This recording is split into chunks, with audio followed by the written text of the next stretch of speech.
이곳은 여수 연안여객선 터미널입니다. 오늘 여행할 곳은 큰 마음을 먹지 않고는 가기 힘든 섬이죠. 바로 거문도입니다. 오전 7시 반과 오후 1시 10분 하루 두 차례 쾌속선이 오갑니다. 나로도, 손죽도, 초도를 거쳐 거문도까지 2시간 정도 걸립니다. 거문도를 오가는 하매로입니다. 밖에서 보면 작아 보이는데 안으로 들어서니 객실이 꽤 큽니다. 2층으로 올라갑니다. 섬 여행이 어려운 이유는 기상이 악화되면 배가 결항하기 때문이죠. 이번에도 배편을 예약했던 날에 비가 내려 여수시에서 이틀을 더 머물고 오늘 출항할 수 있었죠. 만일 수도권에 있는 직장인이 미리 휴가를 신청하고 배편을 예약한 다음 여수까지 내려왔는데 배가 출항하지 않는다면 낭패가 아닐 수 없죠.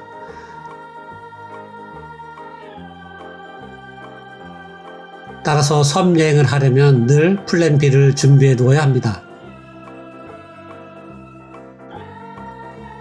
이번에도 여수시에서 머무는 동안 하루 시간을 내어 하와도에 다녀왔습니다. 거문도는 홍도, 흑산도, 울릉도와 같은 섬과 함께 등산로 입구마다 단체 여행객을 모집하는 홍보물이 잔뜩 붙어있는 곳이죠. 나루도 선착당을 들렀다 갑니다. 손죽도 선착당에도 들릅니다. 초도에는 선착장이 2곳인데 홀수일과 짝수일에 각각 다른 선착장을 이용하죠. 초도에서 내리는 승객과 화물이 꽤 많습니다. 초도는 첫눈에 보아도 매우 아름다워 보였습니다. 거문도 녹산 등대가 보입니다. 거문대교 아래를 통과합니다.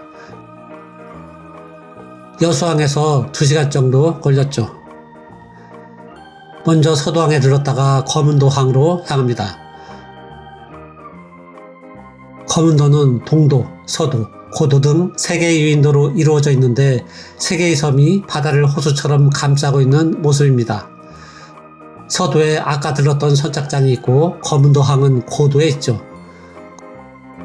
거문도항 주변에 숙박시설과 음식점이 집중되어 있습니다.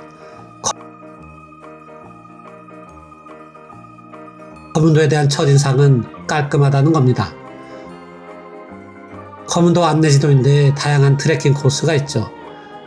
서도 종주길은 거리가 멀고 체력적으로도 무리일 것 같아 2박 3일 동안 머물며 2번에 나누어 진행할 계획입니다. 지금 시간은 오전 10시가 채 안 되었습니다. 이곳에서 거문도 토산물인 쑥개떡을 구입할 수 있죠. 거문도에 오는 방법은 2가지입니다. 하나는 지금처럼 여수에서 오는 것이고 다른 하나는 고흥녹도항에서 오는 방법입니다. 고흥녹도항에서 오는 배는 하루 한 차례 운행하는데 배에 차량을 실을 수 있죠. 하지만 거문도를 여행하면서 차량을 가져올 이유는 없습니다. 섬을 수단하는 버스가 하루 5차례 운행하기 때문에 버스를 이용하면 섬 곳곳을 둘러볼 수 있죠. 삼호교를 건넙니다. 첫날 트레킹할 코스는 저 끝에 보이는 수월봉 너머에 있는 거문도 등대입니다. 거문도 등대에서 왼쪽에 보이는 덕촌마을까지 사는 코스는 6km쯤 되는데 거문도항에서 등대까지 걸어갔다가 원점 회귀하면 11km쯤 됩니다.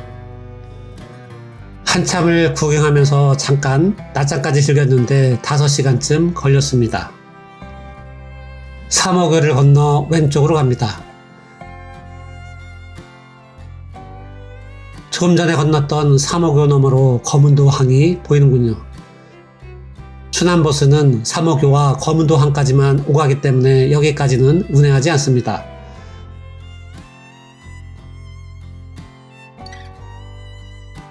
오른쪽은 보로봉으로 올라가는 등산로인데 거문도 등대를 다녀와서 본격적인 산행이 시작되는 것이죠.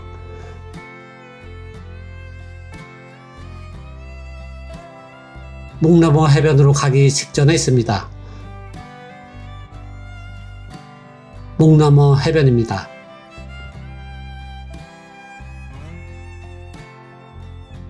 거문도에 오기 전에 일정에 대한 고민을 많이 했는데 가장 먼저 했던 고민은 아침 7시 30분 첫 배로 들어와서 오늘 걷는 코스를 완주한 후 오후 3시 40분 배를 타고 여수로 갈 수 있느냐 하는 것이었죠.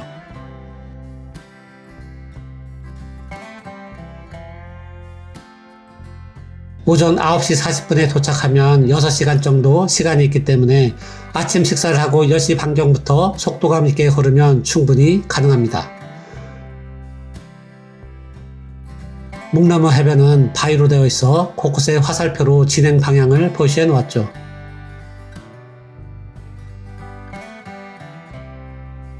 저도 배에서 내리자마자 아침 식사를 했습니다.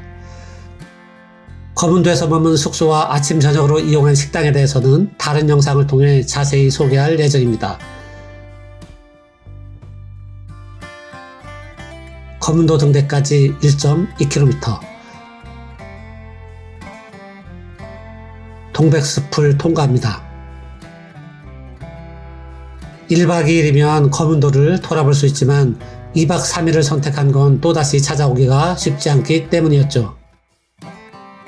또 사흘째 되는 날 거문도를 떠나 금운도로 들어가 비렁길을 걷는 일정이 정해져 있었죠. 이 먼 곳까지 오기가 쉽지 않은 만큼 한 번 온 김에 몰아서 방문한다는 계획이었습니다. 거문도 등대에 도착했습니다. 묵나무 해변을 넘어오는데도 경치가 환상적이었지만 앞으로 만나게 될 경치는 기대를 훌쩍 뛰어넘습니다.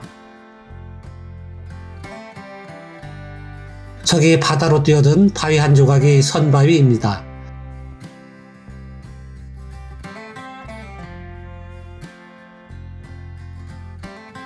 이곳에 1905년 남해안에 최초로 세워졌던 등대가 있죠.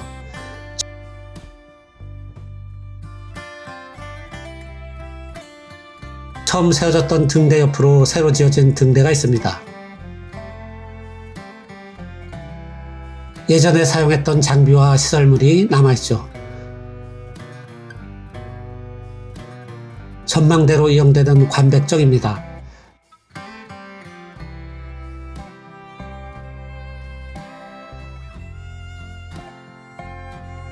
낚싯배 한 척이 한가로이 떠 있군요. 저기 보이는 섬이 대산부도와 소산부도인 것 같습니다.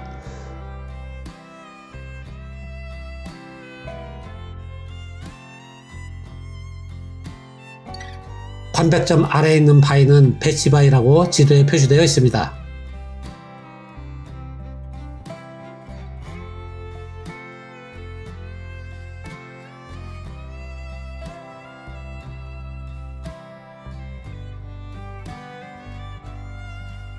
거문도의 명물 백도는 보일 듯 말 듯 아슬아합니다. 백도 유람선을 타기 위해 몇 차례 문의했는데 30명이 모여야 출항한다는 답변을 들었죠.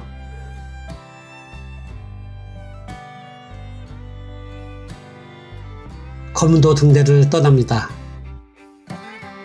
다시 목넘어 해변을 지납니다.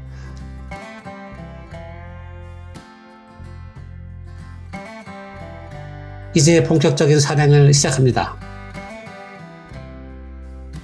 덕촌마을까지 4.4km. 첫 봉우리를 올 때가 좀 힘듭니다. 늘 얘기하지만 섬 산행은 해발 0m에서 시작하기 때문에 높이만 보고 무섭게 생각하면 안 되죠. 5월 중순이 다 되어가는데 아직 동백이 남아 있습니다.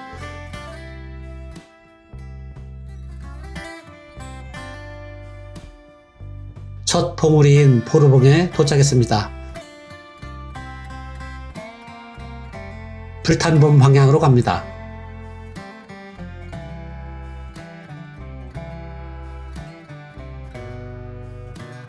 이제부터 눈부신 조망이 열립니다.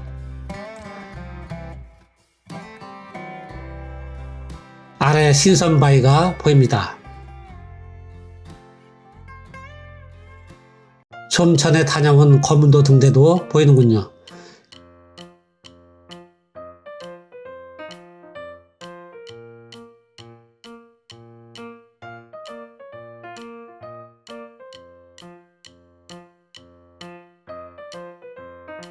여기서 보면 거문도 전체가 한눈에 들어옵니다.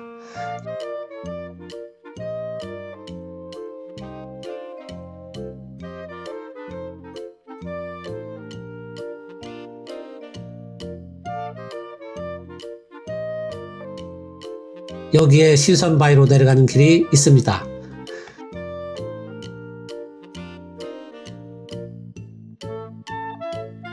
사람이 다니지 않은 듯 풀이 무성한데 내려가 보니 굳이 내려가지 않아도 될 것 같습니다. 이 모습이 최선이죠. 더 내려가도 올라가는 길이 없습니다. 다시 올라왔습니다. 신선바위 전망대가 있습니다.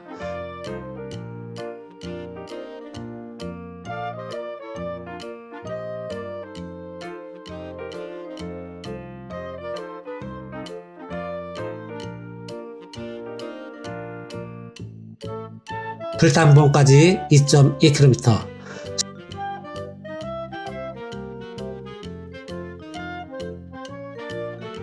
섬 트레킹의 매력은 산세의 웅장함이나 높이가 아니라 푸른 바다와의 조화입니다. 세상 어디에서 이 높이의 시선으로 산과 바다, 항구와 섬, 바위와 모래사장을 볼 수 있을까요?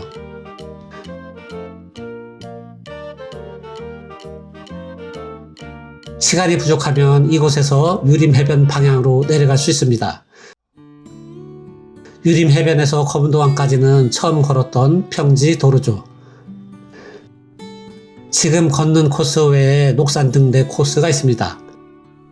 도로에서 시작하여 돌아오는 데까지 2시간 정도 걸리는데 내일 거문도항에서부터 걸어갔다가 버스를 타고 돌아올 예정입니다. 아찔한 표량이군요. 불탄봉 1.2km. 거문도항에서 녹산등대 입구까지 4km쯤 되는데 내일 버스를 타도 되지만 서도항을 둘러볼 겸 걸어가려고 합니다. 그리고 남는 시간에는 거문도 영국군 묘지를 둘러볼 계획이죠. 불탄봉에 거의 다 왔습니다. 왼쪽에 덕천마을로 내려가는 길이 있는데 불탄봉에 들렀다가 내려가겠습니다.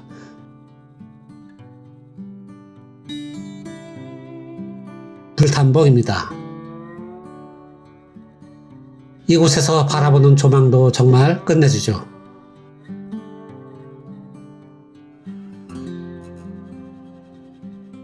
사람이 없어서 이곳에서 잠시 낮잠을 잤습니다. 이제 내려갑니다. 덕천마을까지 1.1km.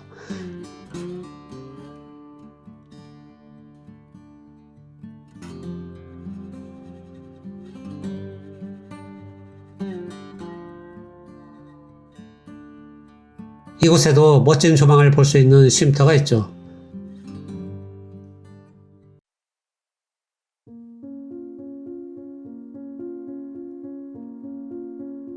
마을로 내려왔습니다.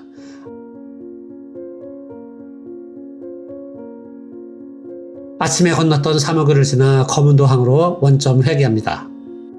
거문도항에서 식사를 하고 숙소에서 푹 쉬면서 내일 있을 녹산등대 트레킹을 준비하겠습니다.